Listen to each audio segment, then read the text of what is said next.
High, এই Abul মার্কাটা আতসীর friend. তুমি বস, আমি আসছি। মিস্টার আবুল, জাস্ট অনেক ময়লা হয়ে আছে, ওই পাশটা খুব সুন্দর করে ক্লিন করো, ওকে? চল কেক কাটি। তুমি ওইসব পরিষ্কার করছো কেন?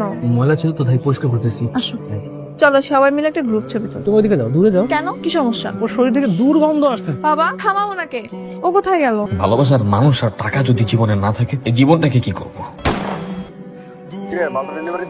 যারে ফোন করছেন তারে কারা জানি গুলি করে চলে গেছে। ক্লাসের পাশে যে সুটকেসটা আছে এটা গাবতলির বসির পাচারে যা দিয়ে আসবি, তোরা আমি 5 লাখ টাকা দিব।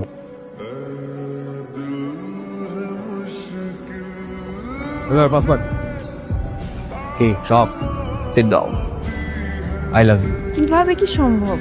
ইন্টারন্যাশনাল মার্কেটে সর্বোচ্চ বাংলাদেশি ট্রেডার প্রাইসফুল আছে, একদিনেই 1 কোটি টাকার বাজার। টাকা পয়সা তো কম ইনকাম হইতেছে, কামে তো লাগাইতে পারতেছি। আমার এক ভাই আছে, উনি হচ্ছে ইন্টারন্যাশনাল ট্রেড মার্কেটের সিইও। এমন ভাবে শো করবে যে তুই ট্রেডিং করে কোটিপতি।